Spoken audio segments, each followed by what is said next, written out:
These are your 2,4B notes. You can put a little B there, and this is your notes on parallel and perpendicular lines. We're going to find the slope of parallel lines, and we're going to find the slope of perpendicular lines. And so if you look at the graphic to the right, I have two parallel lines graphed. I have the ordered pairs involved as well, and we're going to find the slope of each of these lines. I could use the slope formula, or I could count. So for this example, I'm just going to go ahead and count. So I'm just going to draw over one of these lines in blue just so we have some color coordination.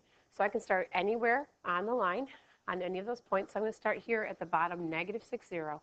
And I'm just going to use the line to count slope. You can count slope if you have a graph. So I'm going to count my slope to get to the next point up here on the y-axis. So I'm going to go up 1, 2, 3, 4, 5, 6. So I went up 6, that's a +6. And then I'm going to go over 1, 2, 3, 4, 5, 6 to the right. So that's also a +6 slope. And so my rise over my run for the blue line is a +6 over a +6, or it's a slope of +1. If I continue to work with the other line, I'm going to start up here at 7 and 4, and I'm going to work my way down to 1, -2. So I'm up at 4, I'm going to go down 1, 2, 3, 4, 5, 6. So I went down 6, and then I'm going to go over 1, 2, 3, 4, 5, 6 to the left. So that's a -6 as well. Left is 6, or -6.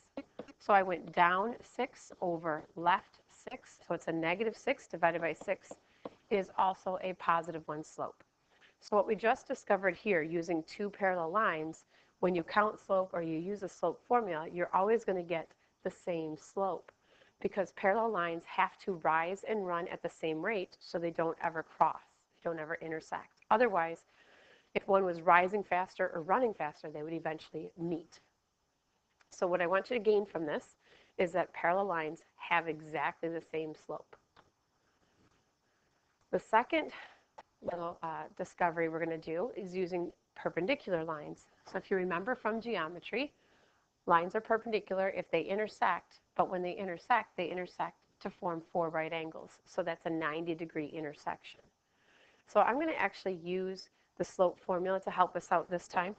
So I'm going to highlight AB in green just so you can understand that I'm finding the slope of line AB. And so when I find the slope of AB,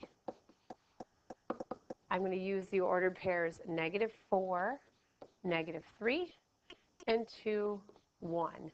So I'm going to put the 1 first on top. 1 minus a -3 becomes +3. And then I'm going to put the +2 on the bottom. 2 minus a -4 becomes +4. And so the slope of AB is 4, 6, which reduces to a +2/3. I'm going to check my slope with the green line. It's rising to the right. That's good because I got a positive slope of 2/3. Now when I calculate the slope of line CD, I'm going to use order pairs 1 and -4 and -3 and 2. So I'm going to do the slope of CD. I'm going to actually use the 2 first, and I'm going to subtract a -4. So that's 2 minus a -4 becomes 2 plus 4. If I use 2 first, I have to use -3 first on the bottom. So -3 minus 1 on the bottom. 2 plus 4 is a +6. -3 minus 1 is -4. And so what we end up with is a -3/2 slope. So I look at my picture again. My slope is negative, and my line is falling to the right. So that is that's a good thing. When I look at these two slopes, a 2/3 slope and a -3/2 slope, the first thing I notice is that they're opposite signs. In order to intersect at 90 degrees, one line has to be rising and the other one has to be falling. So that's one thing I notice. The second thing I notice is that the rise of one line, say 2, is equivalent to how much the other line is running. And then vice versa. The amount that the green AB line is running, 3, is how much the blue line is falling. And so they flip. And so what we want to gain here is that perpendicular lines have a negative reciprocal slopes. We're going to flip them, and we're going to change the opposite sign. If one's positive, the other one has to be negative, and we take the numerator and denominator and we flip them. So let's go ahead and put this information to work. We're going to write the slope-intercept form of the equation of the line that passes through 3, 2, and is parallel to the line y equals 2x plus 5. So this kind of builds on what we did the day before, writing equations of lines, but now the clues are just getting a little bit more difficult. So if you can see here, the clues that they gave us that they want the slope-intercept form. We have a point, and then they're telling us that we're parallel to that line. So I just want to reference the picture really quick.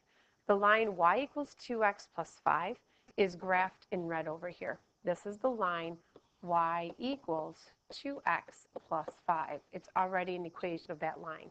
We're not looking for that line. We're looking for the line that goes through the ordered pair 3, 2. So if I graph that on this right here, here's the ordered pair 3, 2. Well, you can see that the line given is not going through that point.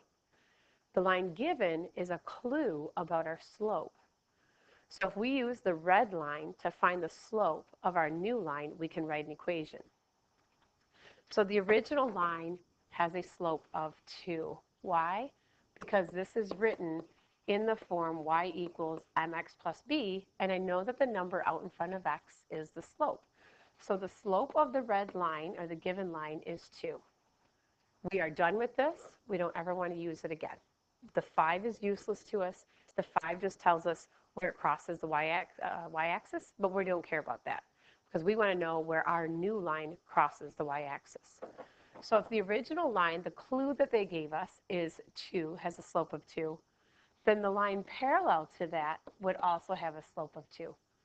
So we're going to use a slope of 2, and we're going to use the ordered pair 3, 2. We can use slope-intercept form, or we can use point-slope form. So if I choose to use point-slope form, I'm going to start with my formula. That's going to organize my information. My y value, I have my ordered pair. My y value is going to be 2, so y minus 2. My slope is 2. And then my x coordinate is 3. So I plug them in just like we did the day before. And then I'm going to solve. Y minus 2 is equal to 2x minus 6. I distributed the 2 through. And then if you notice, the desired form that they want us to put it in is slope-intercept form. So I'm just going to add 2 to both sides to move it over. Y equals 2x minus 4. That's the equation of the line that would go through that ordered pair. So if I graph that line, if I count by 2's from this point, or from -4, my y-intercept is -4. So I'm going to go down to -4. That's my y-intercept. And I should be able to count up 2 over 1 to get to the other point. So if I count up 2 over 1, up 2 over 1, up 2 over 1, I got to my other point. So I'm just drawing the picture. I don't think you have to graph today, but I think it helps.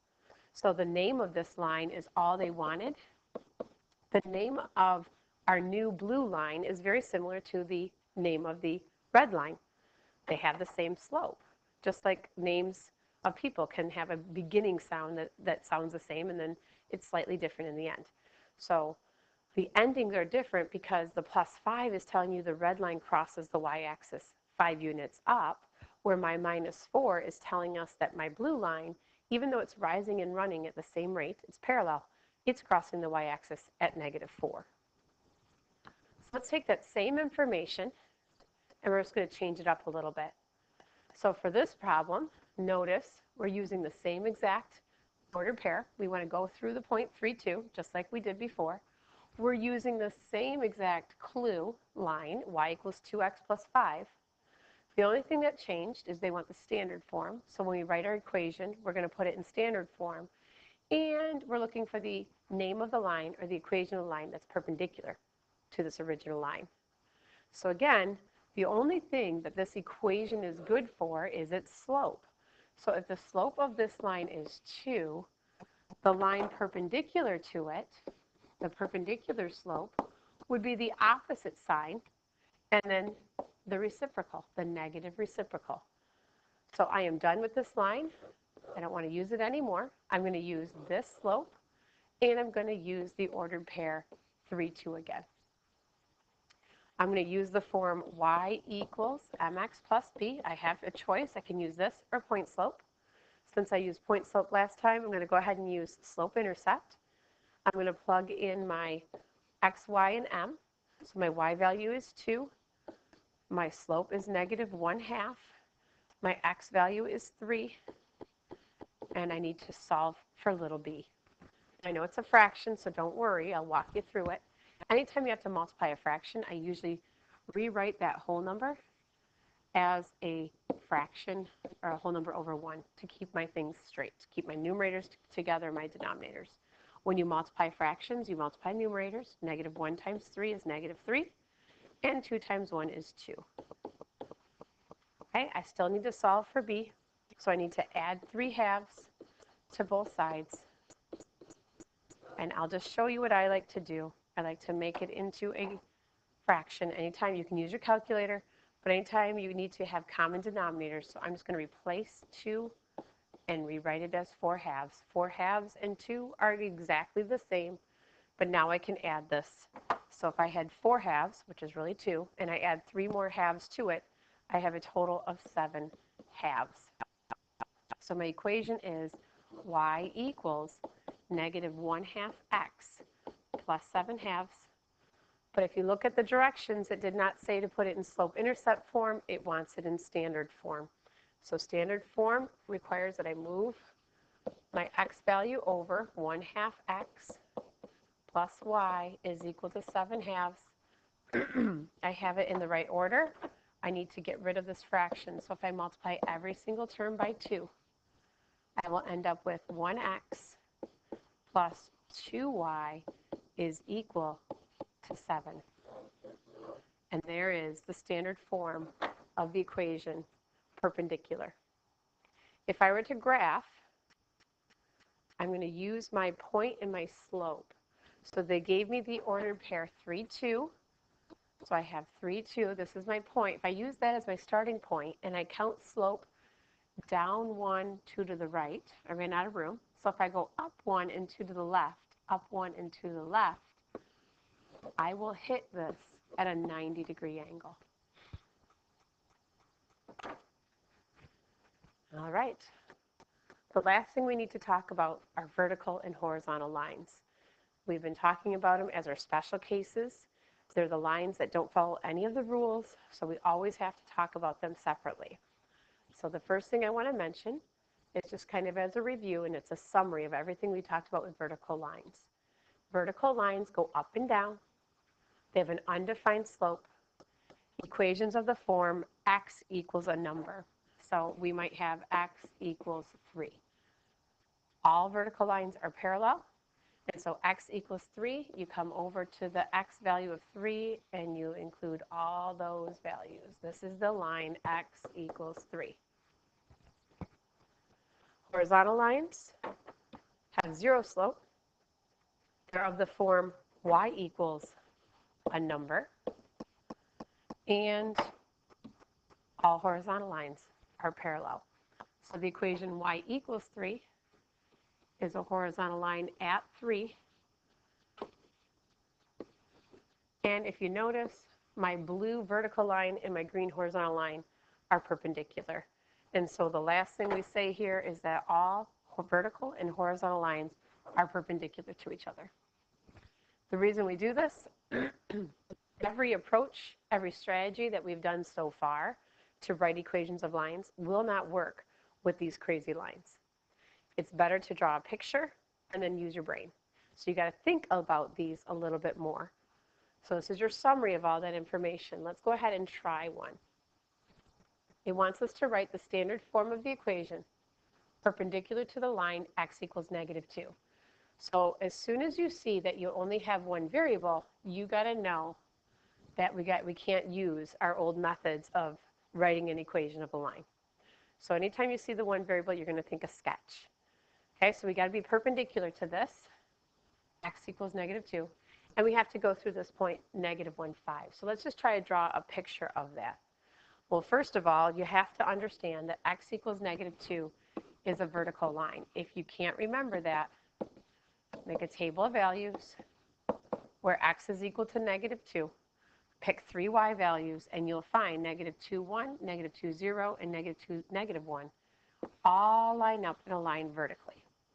So you do a quick sketch. X equals -2 is a vertical line.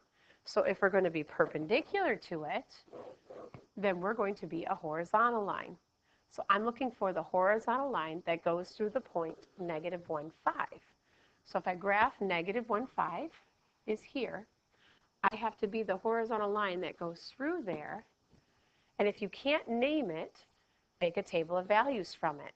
This table of values, when x is 0, y is 5. When x is -1, y is 5. When x is 4, y is 5. And what you notice is that the table of values will write your name for you. That horizontal line that goes through the point -1, 5 is the equation y equals 5. The picture does the work for us. Okay, so they're just a little special. There's less written work, but you're going to want to use a sketch to help you figure those out. All right, so 2 problems. The first problem really doesn't require any work at all. You could look at that, look at your notes, and I want you to determine the slope of that line, the line that's perpendicular to that line. And then for the second part, you're going to find the slope of this original 2 points. Then you're going to come up with the line that's parallel to it, what that slope is, and what the perpendicular slope is. So what you're going to have is you're going to have the original slopes answer. You're going to have a parallel slope answer, and you're going to have a perpendicular slope answer. So I'll be looking for 3 answers there.